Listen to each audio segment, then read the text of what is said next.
من سلوا کیا تھا، اس کی حقیقت کیا تھی؟ یہ کس نبی کی امت پر اور کیوں نازل ہوا؟ کیا من سلوا جنت سے نازل شدہ کھانا تھا یا پھر اللہ تعالیٰ نے یہ دونوں چیزیں زمین سے ہی پیدا کی تھی؟ من سلوا میں جس جانور کا گوشت کھانے کے لیے ملتا تھا، بنی اسرائیل کی قوم 40 برس تک ایک ہی میدان میں کیوں بھٹکتی رہی؟ اللہ تعالیٰ نے بنی اسرائیل کی قوم پر کن کن انعامات کی برسات برسائی؟ اس کے باوجود وہ کیوں اتنے بھٹک گئے اور اللہ تعالیٰ کی نافرمانیوں میں کیوں پڑ گئے؟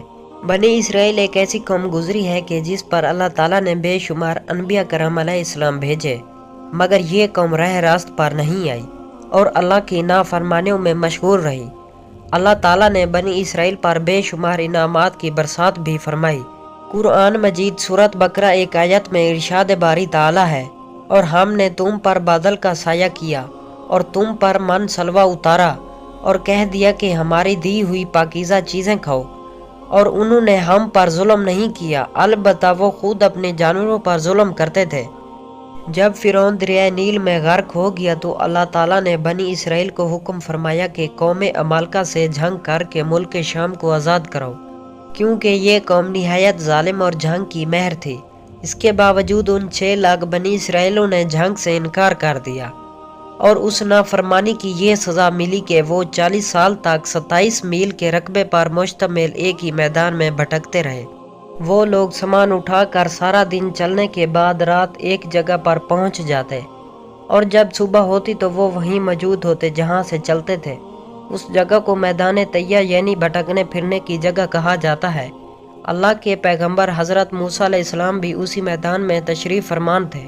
میدان طیہ میں ہونے والی عطائیں حضرت موسیٰ علیہ السلام کی دعا سے بنی اسرائیل پر اللہ تعالیٰ نے اس میدان میں بے شمار انعامات اور عطائیں نازل فرمائی۔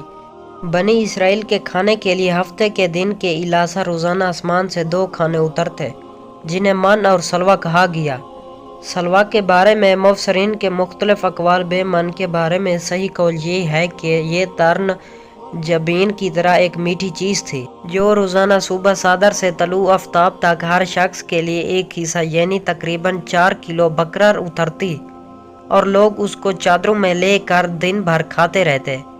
بعض مفسرین کے نزدیک من سے وہ مراد وہ تمام چیزیں ہیں جو اللہ تعالیٰ نے اپنے بندوں کو کسی بھی مشقت اور کاشتکاری کے بغیر عطا کر کے ان پر احسان فرمایا۔ اور سلوا کے بارے میں صحیح قول یہ ہے کہ یہ ایک چھوٹا سا پرندہ، اور اس کے بارے میں ایک قول یہ بھی ہے کہ یہ پرندہ بھنا ہوا بنی اسرائیل کے پاس آتا تھا، اور ایک قول یہ ہے کہ جنوبی ہوا اس پرندے کو لاتی اور بنی اسرائیل اس کا شکار کر کے کھاتے۔ اللہ تعالیٰ نے قرآن مجید میں ارشاد فرمایا، اور ہم نے تم پر بادل کا سایہ کیا اور تم پر من سلوا اتارا اور کہہ دیا کہ ہماری دی ہوئی پاکیزہ چیزیں کھاؤ، اور انہوں نے ہم پر ظلم نہیں کیا، البتہ وہ خود اپنی جانوروں پر ظلم کرتے تھے۔ کوا طور کا ایک سفید پتھر ان کے پاس تھا۔ جب پانی کی حاجت ہوتی تو اللہ کے پیغمبر حضرت موسیٰ علیہ السلام اپنا عصا اس پتھر پر مارتے، اور بنی اسرائیل کے 12 قبیلوں کے لیے اس پتھر میں سے بحر چشمہ جاری ہو جاتے۔ یہ وہی عصا تھا جسے حضرت موسیٰ علیہ السلام نے نمرود کر کے جادوگروں کے سامنے پھینکا تھا، اور اللہ تعالیٰ نے اس عصا کو ایک اندھا بنا دیا تھا۔ اس عصا کی برکت سے اس پتھر سے بنی اسرائیل کے 12 قبیلوں کے لیے 12 چشمے اللہ تعالیٰ جاری فرما دیتا۔ دھوپ سے بچاؤ کے لیے ایک بہت بڑا سفید بادل سارا دن بنی اسرائیل کے لوگوں پر سایہ کرتا۔ رات میں میدان کے بیچ میں ایک نورانی ستون اترتا جس کی روشنی میں وہ لوگ کام کاج کرتے۔ اللہ تعالیٰ نے ان لوگوں پر اتنی عنایتیں کی کہ ان کے بال اور ناخن تک نہیں بڑھتے تھے، کپڑے پھٹتے نہ میلے ہوتے۔ پیدائشی بچوں کے جسم پر قدرتی لباس ہوتا جو جسم کے ساتھ ساتھ بڑا ہوتا جاتا۔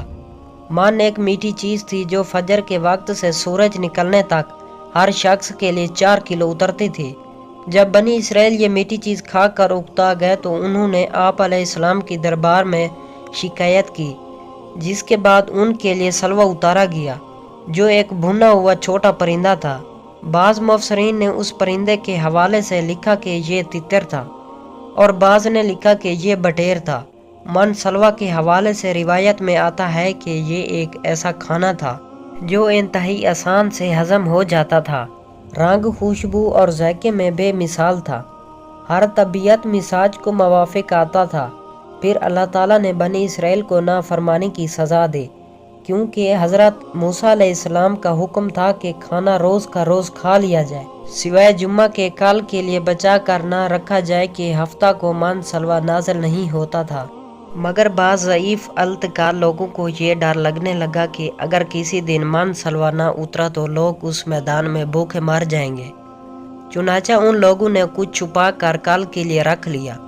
تو نبی کریم صلی اللہ علیہ وآلہ وسلم نے اس حوالے سے بڑی تفصیل سے بیان فرمایا کہ اللہ کے پیغمبر حضرت موسیٰ علیہ السلام کی اس نافرمانی سے ایسی نحوست پھیل گئی کہ جو کچھ لوگوں نے کل کے لیے جمع کیا تھا وہ سب سڑ گیا اور آئندہ کے لیے اس کا اترنا بند ہو گیا۔ حضور نبی اکرم صلی اللہ علیہ وآلہ وسلم نے ارشاد فرمایا کہ اسی لیے بنی اسرائیل نہ ہوتے تو نہ کھانا کبھی خراب ہوتا اور نہ گوشت سڑتا۔ کھانے کا خراب ہونا اور گوشت کا سڑنا اسی طریق سے شروع ہوا، ورنہ اس سے پہلے نہ کھانا بگڑتا تھا اور نہ گوشت سڑتا تھا۔ ان تمام عطاؤں اور انعامات کا ذکر اللہ تعالیٰ نے قرآن مجید میں بڑی تفصیل کے ساتھ بیان فرمایا، اور فرمایا کہ جب تم نے موسیٰ سے کہا کہ اے موسیٰ، ہم سے ایک ہی قسم کے کھانے پر ہرگز صبر نہ ہو سکے گا، اس لیے اپنے رب سے دعا کی کہ وہ ہمیں زمین کی پیداوار ساگ، تکڑی، گیہوں، مسوڑ اور پیاز دے۔ آپ نے فرمایا کہ بہتر چیز کے بدلے ادنیٰ چیز کو کیوں طلب کرتے ہو؟ اچھا شہر میں جاؤ، وہاں تمہاری چاہت کی یہ سب چیزیں ملیں گی۔ اور اللہ کا غضب لے کر وہ لوگ لوٹے کہ اسی لیے کہ وہ اللہ تعالیٰ کی آیتوں کے ساتھ کفر کرتے تھے اور نبیوں کو ناحق قتل کرتے تھے۔ یہ ان کی نافرمانیوں اور زیادتیوں کا نتیجہ ہے۔ آئی ہوپ کہ آپ لوگوں کو آج کا قصہ بہت پسند آیا ہوگا۔ اگر اس طرح کی مزید ویڈیوز دیکھنی ہے، اسلامی واقعات کے قصے دیکھنے سننے کے لیے ہمارے یوٹیوب چینل اردو کہانیاں کو سبسکرائب ضرور کریں، تاکہ آپ کو اس چینل پر اس طرح کی مزید اردو کہانیاں اور اسلامی واقعات کے قصے دیکھنے کو ملتے رہیں۔